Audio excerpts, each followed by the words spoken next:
Surely you can't be serious. I am serious. And don't call me Shirley.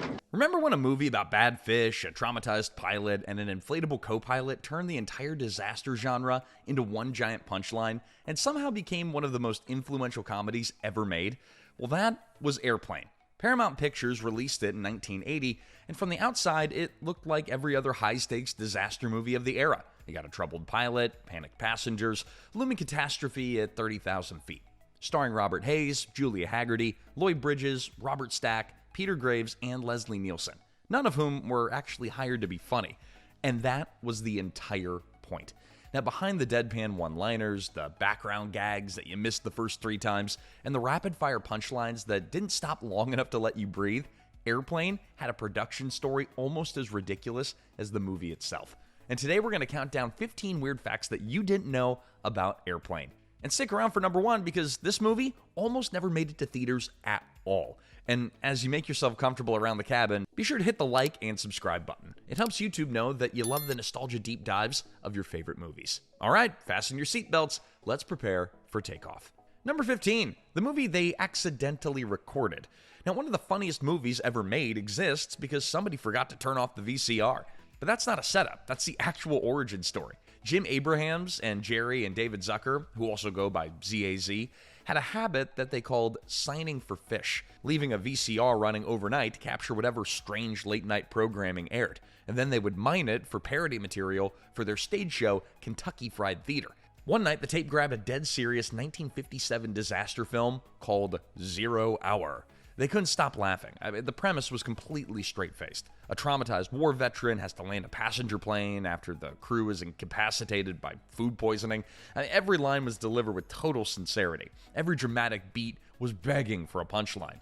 And so, the trio did something pretty genuinely insane. They used 0 Hour structure as a blueprint and started building jokes directly into the existing framework, which is why watching both films back-to-back feels kind of surreal.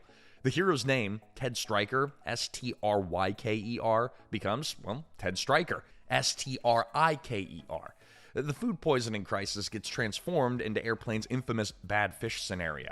Lines like, sluggish, like a wet sponge, are heavily inspired by 0 Hour's dialogue. Sluggish, like a wet sponge. Sluggish, like a wet sponge. With the jokes turned all the way up. And then it became clear, this wasn't a parody anymore. This was a remake. And in Hollywood, that's the kind of sentence that can end with lawyers. So the trio tracked down the owners of 0 Hour, and they bought the official remake rights outright for $2,500. That payment became a legal force field. Characters, staging, dialogue, all of it suddenly theirs to use freely. Airplane went on to gross over $171 million worldwide and redefine movie comedy entirely. That $2,500 may be the best bargain in Hollywood history. Number 14, the casting gamble that made Airplane work. Now, when the Airplane script landed at Paramount, studio executives had a very clear vision for Ted Stryker. You get a big comedy name, Chevy Chase, Bill Murray, someone the audiences already knew was funny. But ZAZ said absolutely not. The search for Stryker produced some genuinely surprising auditions. Bruce Jenner reportedly read for the role, but the directors wanted someone with more of a slightly shell-shocked, awkward quality that didn't quite fit the heroic pilot angle that the studio had in mind. David Letterman screen tested for the part. ZAZ liked him enough to want a second audition, but Letterman decided that the role wasn't for him. Even the great Barry Manilow was actually pushed by the studio, but ZAZ, they wanted no part of him. According to production accounts, a sympathetic Paramount exec ran interference, calling Manilow directly and emphasizing just how inexperienced the directing team was, essentially talking him out of the role on ZAZ's behalf. Those Fanilows, I tell you. And then they found Robert Hayes, earnest, a little nervous, capable of delivering complete nonsense with total conviction, and for the cherry on top, he actually was a licensed pilot. That role was his. Oh, I flew single-engine fighters in the Air Force, but this plane has 4 engines. It's an entirely different kind of flying. Now, the search for Elaine had its own complications. Sigourney Weaver, fresh off Alien, reportedly considered the role but eventually passed, possibly put off by some of the script's more crude moments. Shelley Long also circled the part before Julia Hagerty walked in and immediately won the room. One audition, 0 hesitation, role locked. The near misses list for Airplane reads like the world's most unexpected casting call. Number 13, the Maestro of Mischief. Now, Leslie Nielsen spent 30 years being taken seriously. Then he discovered the fart machine, and he never looked back. The device was a small handheld noisemaker. The exact origin is a little murky, though, with accounts ranging from an Oklahoma craftsman to a favor from the Paramount prop department. What's not in dispute is what he did with it. Now, on the set of Airplane, Nielsen would deploy it mid-conversation and continue speaking like absolutely nothing had happened, leaving cast and crew scrambling not to break. Robert Hayes said Nielsen played that thing like a maestro. And Nielsen never wanted to keep a good thing to himself, eventually started selling them to the crew for $7 a piece. It got so out of hand that the assistant director eventually banned them from the set entirely. Now, Nielsen obviously ignored this in a way that only a man with a fart machine in his pocket could, by taking the act everywhere. Press junkets, interviews, dinner parties, elevators. He reportedly even deployed it at the White House, on a flight in first class, and virtually on every talk show he ever appeared on. It was always the same move, straight face, zero acknowledgement, total commitment. Although I will do almost anything I can for a laugh. The joke became inseparable from his legacy, right up to the very end. Nielsen's tombstone reads simply, "Let her rip." He spent the next 30 years making sure nobody could take him seriously. And he left specific instructions to make sure that it stayed that way. Number 12, the heckle that came straight from real life. Now, the moment a 10-year-old passenger casually roasts Kareem Abdul-Jabbar in the cockpit might be the most unexpected trash talk in movie history. But it wasn't random. By 1979, Kareem was already one of the greatest basketball players alive. Multiple MVP awards, a dominant center for the Lakers, but critics sometimes accused him of coasting a little bit during the regular season and not giving full effort on defense. So when Joey leans forward and delivers the "My dad says you don't work hard enough on defense and that you don't really try except during the playoffs," I think you're the greatest, but my dad says you don't work hard enough on defense. the joke lands really hard because it echoes exactly the kind of criticism that Kareem occasionally heard from sports media. But Kareem's comeback, tell your old man to drag Walton and Lanier up and down the court for 48 minutes. That wasn't random either. The great Bill Walton and Bob Lanier were two of the most physically punishing centers in the league. This scene gave Kareem something that he rarely got publicly, the last word. Now, according to some retrospective accounts, the role was actually intended for one of my favorite athletes of all time, Pete Rose, but filming conflicted with the 1979 MLB season, leaving the co-pilot seat open for the 7'2" Lakers center instead of Charlie Hustle. And Kareem's salary negotiation deserves its own entry in Hollywood history. ZAZ offered him $30,000, and then his agent came back asking for $35,000. And the reason was very specific. That was the exact price of an oriental rug that Kareem wanted to buy. An art piece, not one to walk on. ZAZ assumed it was like a creative bargaining tactic, but they agreed, half amused. And then, a few weeks later, an article in Time magazine ran a photo of Kareem standing in front of the rug he'd already purchased with their money. He got the role, he got the rug, and he got the last word on defense. Not a bad day's work for a co-pilot. Number 11, the joke-a-minute blueprint. Film historians often estimate that Airplane crams somewhere around 260 jokes into its 88-minute runtime. That's roughly 3 per minute, which means that ZAZ had a precise engineering mindset. They weren't satisfied with funny, they wanted relentless. Their philosophy was simple. Keep the audience laughing so relentlessly that nobody has time to question how completely insane the story is. And the solution was layering. While one joke lands in the foreground, something ridiculous is already happening behind the actors. Background signs, visual gags, passengers doing things that nobody on screen acknowledges. You miss one punchline and another is already on the way. The film was deliberately designed to reward repeat viewings, with new details revealing themselves every time. The film practically demanded a second viewing, and then a third, because there was always something that you missed. And some of the cleverest jokes weren't even visible. For example, throughout the entire film, the plane on screen looks like a modern jetliner, at least for back then, but You see us now? You should be able to see the field now. the sound that you hear, that's not a jet engine at all. It's a rhythmic chug of a propeller aircraft, and that sound was lifted directly from 0 Hour, a hidden callback to the film's origin story baked into every single aerial shot. Now, your eyes see a modern jet, and your ears, they're here in the 1950s. It's the kind of detail that most viewers never consciously register. Our brains automatically fill in airplane sounds when we see a plane on screen. But aviation buffs, they eventually caught it. Film historians noted it, and once you hear it, you absolutely cannot unhear it. The perfect airplane joke hidden in plain sight, quietly humming underneath the entire movie. Number 10, the Broadway legend in a combat helmet. So the soldier in the hospital bed who suddenly launches into a full Broadway number, that's not an impersonator. That is the real thing. The setup is pure ZAZ. Ted Stryker walks through a military ward, and a doctor leans over to explain the patient in the corner. Severe shell shock. He thinks he's Ethel Merman. Severe shell shock. Thinks he's Ethel Merman. And then Ethel Merman sits up in bed and proves him right. The real Ethel Merman, one of the most powerful voices in Broadway history, the woman that critics said could fill a theater before amplification was standard, immediately belts out, "Everything's coming up roses," from Gypsy, and the bit ends the only way that it could, orderlies rushing in and sedating her mid-song.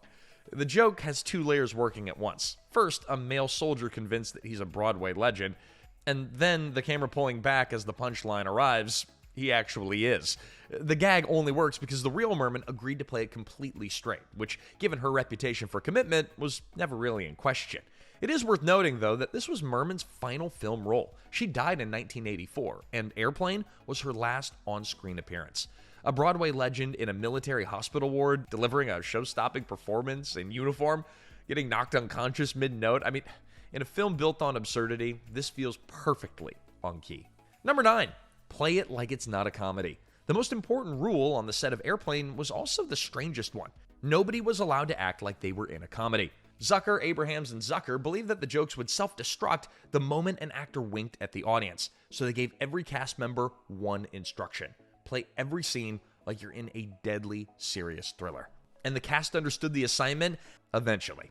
Robert Stack initially played the role flat and kind of monotone, completely missing the tone that ZAZ needed. You can't come straight in. You got enough fuel left for 2 hours of flying. Their solution was a little unusual. They showed him a tape of comedian John Byner doing an impression of Robert Stack, and what they wanted was Stack doing Byner doing Stack. 3 layers of deadpan seriousness, all pointed in the same direction. Stack, he understood it immediately. Lloyd Bridges watched his character unravel from cigarettes to alcohol to sniffing glue without breaking once. Peter Graves called the script the most disgusting piece of trash he'd ever read and nearly walked. But ZAZ assured him that his more uncomfortable lines would be explained later in a scene that he wasn't in.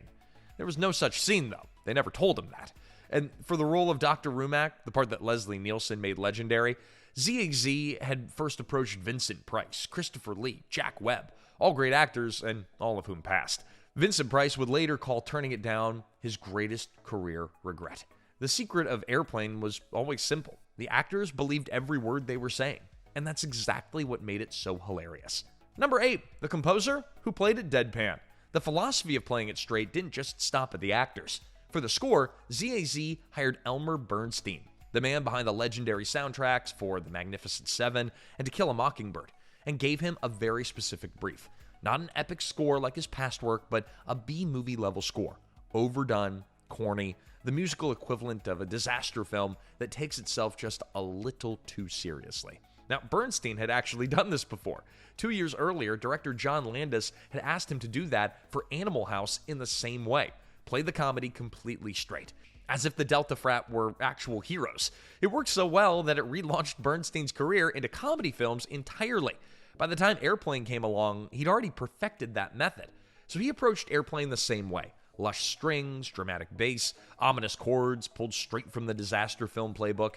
Every tense musical cue designed to make the audience feel real danger, right up until the punchline arrived and pulled the rug out entirely. Now think about that for a second. The music's telling you that this is serious, and the screen is showing you a rubber autopilot. And somehow, both things are true at the same time. That's kind of the unsung genius of Airplane. The joke isn't just what you see, it's what you hear. And Bernstein never once let you in on it. Hey, quick pause. If the words, "surely you can't be serious," just ran through your head completely unprompted, welcome. You're among friends. Hey, drop your favorite gag in the comments, the inflatable autopilot, the Kareem cockpit reveal, "don't call me Shirley," whatever line still lives rent-free in your head 45 years later. We want to know. And if you're enjoying this countdown, be sure to hit that like button and subscribe so you don't miss what's coming next. But we're not done yet. The best facts are still on the runway. Number 7, the June Cleaver Jive Translator. After Leave It to Beaver ended in 1963, Barbara Billingsley found herself kind of typecast in a way that's nearly impossible to escape. The image had locked in completely. Sweet, proper, perfect pearls, perfect grammar. Now, once that image cemented, offers slowed dramatically. She went 17 years with barely a credit to her name. But then, Airplane came along with one of the more unusual casting ideas in comedy history. Inspired by the rhythms and vernacular of films like the 1971 hit Shaft, ZAZ conceived a scene where two passengers speak in dense jive slang and someone translates it for the rest of the cabin. The first draft didn't work. Actors Al White and Norman Alexander Gibbs read it and delivered the same verdict. The slang just sounded fake. Not funny fake, just wrong. So ZAZ did something that was kind of rare for directors. They handed the scene over entirely, and White and Gibbs researched African-American vernacular and rebuilt the dialogue from scratch, keeping it exaggerated but grounded enough to feel real. But now they needed a translator, and the joke only worked with the most buttoned-up, wholesome person on the planet. They went to Harriet Nelson first, equally wholesome, equally perfect, but she passed, which left the door open for Billingsley. Billingsley read the script, and her dialogue was simply listed as talks jive. She called the whole thing the craziest script I've ever read, and she signed on immediately. White and Gibbs took her to lunch and coached her personally on rhythm and delivery. The result was comedy perfection. Watching America's most proper TV mom calmly translate, "Just hang loose, blood," for the bewildered stewardess absolutely destroyed test audiences. Just hang loose, blood. She's gonna catch up on the rebound on the med side. The cameo revived everything. After years of limited roles, she was back on talk shows, fielding fan mail, and taking on new projects. Billingsley said it herself. "It started my whole career again." It turns out that all it took to break the June Cleaver curse was one flight and a crash course in jive. Number 6, the joke that needed the wrong voices. Now, the airplane announcer gag in Airplane starts quietly. Two calm voices over a PA system repeating the same familiar warning. The white zone is for loading and unloading only. The white zone is for immediate loading and unloading of passengers only. Now, at first, it sounds exactly like every airport announcement you've ever tuned out before the gate number even registered. But then, something strange happens. The announcers start arguing. The polite, sterile tone never changes, but the conversation slowly turns into a full-blown personal dispute, delivered with the same calm professionalism normally reserved for baggage claim updates. There's no yelling, no punchlines, just two voices methodically unraveling over a public address system while everything around them falls apart. And just when you think it can't escalate any further, it takes a hard left turn into deeply personal domestic territory that has absolutely nothing to do with airport zoning. And the genius casting detail? Well, ZAZ auditioned professional voice actors and couldn't find anyone who sounded authentic enough. So they tracked down and hired an actual real-life married couple who had recorded the genuine PA announcement tapes being used at LAX at the time. The couple playing a bickering married couple over the airport intercom were, in real life, a married couple. Now, the humor isn't in what they're saying, it's how they're saying it. That flat, emotionally neutral delivery is so perfectly calibrated to the sound of an airport that the contrast between the tone and the content does all the heavy lifting. It's almost the kind of gag that gets funnier every time that you fly somewhere and a gate announcement comes on. You're never going to hear, "The white zone is for loading and unloading only," the same way again. You're welcome. Number 5, the 2-week prove you're funny deadline. Now, when the airplane script reached Paramount, the studio liked what they read, and what made them nervous was who wanted to direct it. ZAZ had already written the Kentucky Fried Movie, but John Landis had directed it. And this time, the trio wanted the job themselves, despite never having directed a feature film before. They got an unlikely assist from chaos elsewhere on the lot. Paramount was so consumed managing the runaway budget of Star Trek the Motion Picture that a $3.5 million comedy about bad fish barely registered on the radar. Still, the deal did come with a catch. Paramount insisted on placing veteran producer Howard W. Koch as an executive overseer, with a formal clause that ZAZ could be fired after 2 weeks if the footage wasn't landing. ZAZ said sure. They were learning to run a major film set in real time, managing actors, crews, union rules, and a script packed with rapid-fire jokes that only worked if the delivery was completely straight. Then, the studio started seeing the footage. Dead serious actors selling ridiculous lines, razor-sharp pacing, a comedic style unlike anything else in theaters at the time. Nobody said a word about replacing anybody. 3-time first directors from Wisconsin walked into that 2-week window with everything to prove. I think after years of telling people this is going to be a hit. Then when it was a hit, all they needed was a little bit of runway to take off. Number 4, the Directors Guild didn't want 3 directors. Now, Paramount wasn't the only obstacle that ZAZ had to navigate. The Directors Guild of America was another problem entirely. Now, in Hollywood, directing credits are tightly controlled by the DGA, and the Guild's preference has always been pretty straightforward. You get one film, one director. So that created a problem for ZAZ. They wrote together, they built jokes together, they approached every creative decision as a single unit. The idea of splitting them up was like trying to run a 3-legged race, but with only 2 legs, if that makes sense. So the trio formally submitted a request for a shared pseudonym, Abrahams and Zuckers, which would be one imaginary human made of 3 real ones. But the Guild said no. Now, for a while, the plan was to list just Jerry Zucker alone as director. Hi, I'm Jerry Zucker, and I was one of the guys that made Airplane, with David and Jim quietly running things behind closed doors. Then the Guild's executive board granted a formal waiver, and the whole workaround became unnecessary. When Airplane hit theaters, the directing line read exactly the way that the team always worked. Directed by Abrahams, Zucker, and Zucker. It was a rare approval for a directing arrangement that the industry wasn't exactly comfortable with, and it quietly helped normalize the idea of collaborative directing teams. Now think about it, the Coens, the Farrellys, Wachowskis, they all followed with their own partnerships in the years ahead. 3 guys who refused to take turns, and they changed how Hollywood counts to 1. Number 3, the bean dip explosion that you didn't notice. Now, the man overseeing one of the messiest gags in Airplane had, just a year earlier, been running the Academy of Motion Picture Arts and Sciences. Let that sink in. Howard W. Koch, executive producer and former Academy president from 1977 to 1979, was at the helm when the effects team built an air-powered mortar loaded with real bean dip for the scene. The reasoning? It had exactly the right kind of thick, chunky consistency to blast convincingly across the room and stick to everything it touched. According to behind-the-scenes accounts from the DVD commentary, the first take didn't go as planned. Instead of hitting the fan, the mortar fired directly into Steven Stucker, the gloriously unhinged control tower messenger Johnny. It's a big, pretty white plane with red stripes and curtains in the window and wheels, and it looks like a big Tylenol. Which caught him completely off guard and covered him in bean dip. His reaction, by all accounts, was not acting. They cleaned up the set, they cleaned up the actor, and then reset. The subsequent take worked exactly as intended. The man who'd spent 2 years presiding over Hollywood's most prestigious organization personally designed the gag where something unpleasant hits a spinning fan, and it took out one of his own cast members in rehearsal. Oscar history, it's never quite been the same. Number 2, the 35-day comedy sprint. The entire production of Airplane wrapped in 35 days. Principal photography kicked off on June 20th of 1979, mostly on sound stages at Culver City Studios.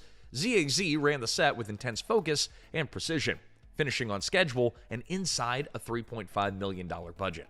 But the problem wasn't the shoot, it was what came out of it. The rough cut ran about 115 minutes, almost half an hour longer than what audiences eventually saw. He had extra subplots, experimental gags that just kind of sat there, one fully filmed scene featuring Jose Feliciano as a blind Air Poland pilot, and preview audiences, well, they greeted it with near total silence. But for a comedy movie that was built entirely on rapid-fire punchlines, you can't have dead air. That's not an option. So ZAZ did something that no Hollywood studio would sanction today. They took the film on a tour of college campuses and movie theaters and handed the editing decisions to the audience.